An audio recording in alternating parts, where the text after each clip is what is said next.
projects that do Mario 64. But yeah, I don't know. I still feel like it'd be more my style to do the game on the original hardware. But at the same time, maybe I could do the Japan version because there are some slight differences. Obviously, the text would be in Japanese, so I wouldn't be reading the dialogue like everyone else does. But maybe I could paraphrase it or whatever, since I memorized it so well over the years. There's that. But and that there's also some minor differences here and there. And another thing I'll be doing differently is that whenever I do Mario 64, I always have a tendency to try to go for every single coin in the levels when I'm doing the 100 coin star.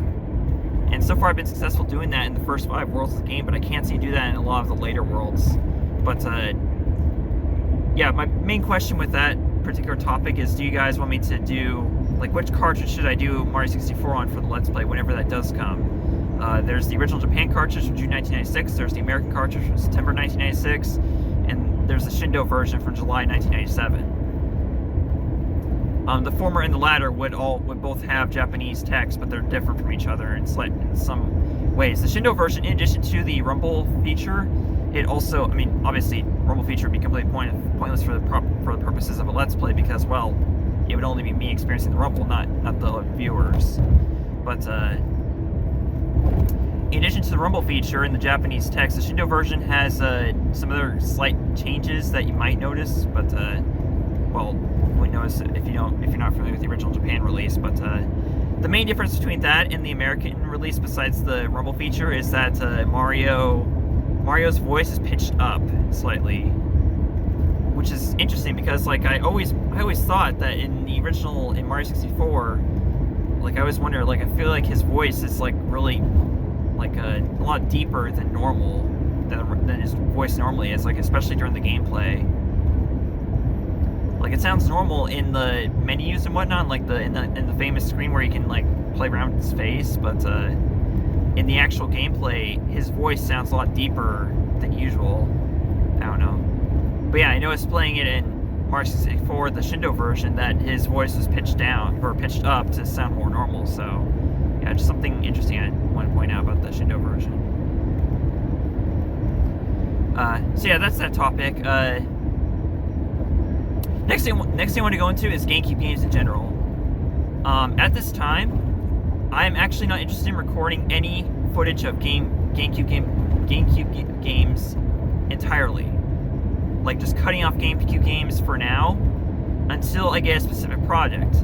That product is I believe it's the Econ or Eon NK2. And basically what it is it's an HDMI converter for the GameCube. But this is not just any GameCube HDMI converter. Because it actually utilizes the digital serial ports that's only on original model GameCubes, and basically it's right next to the composite ports if you happen to have it. And basically the purpose of this port, which was originally for add-ons for the GameCube when it originally came out, but those add-ons never came to be. But instead, Nintendo utilized that port for component cables back when the GameCube first came out. And these component cables were only available for a short amount of time, and they were only available on Nintendo's online store. But they were only available for a short time because they didn't sell well, and Nintendo thought that there wasn't enough interest in them. But that's just because that component wasn't exactly a standard quite yet. It was a brand new thing, it was a brand new, a brand new format at the time in 2001. And especially with Nintendo making it available only in their online store, yeah, duh, no wonder it's not going to sell well. I mean, this is 2001, so the internet's not as big as it is today. So I'm pretty sure if Nintendo were to do that today, those components cables would have sold like hotcakes. Of course, and again, components not exactly the standard anymore. It was at some point like the 2000s, but yeah, definitely not anymore, and definitely not in 2001. So because of that, any listings you find of these component cables, they're going to be very, very, very expensive. But these component cables will give you the best possible quality for GameCube games. They look so much better than they do in composite. Like in composite, they look fuzzy as all hell, and it's very blurry to look at. I mean, that's how we're used to the GameCube games, but that's not the best possible quality for them. And so this particular HDMI device that I'm talking about, the MK2, it utilizes both the composite and these digital ports on the back of a Model 1 GameCube. You can only use it on these Model 1 GameCubes because it utilizes both those ports, but it utilizes that digital ports, and it upscales it further into HDMI.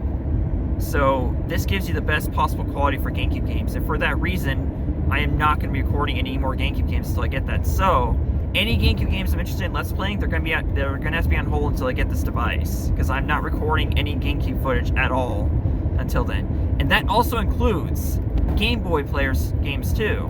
Game Boy Advance, Game Boy Color. You're going to get better quality from that digital port as well for Game Boy Advance games as well, because honestly, yeah, composite and S-Video, they just don't look that good, you know?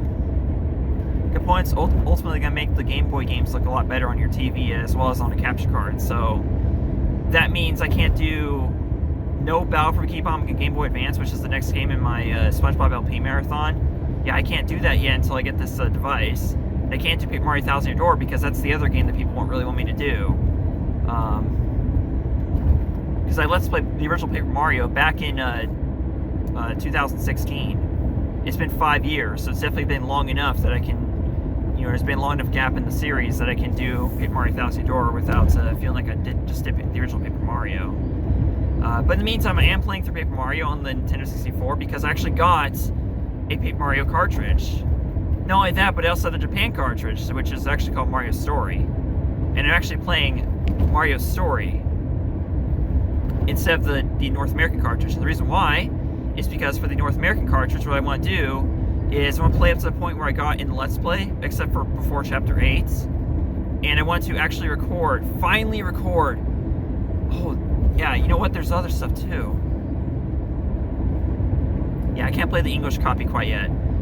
The thing is, I lost a bunch of footage in the original Let's Play Paper Mario where I got a shit ton of star pieces. I lost all of it.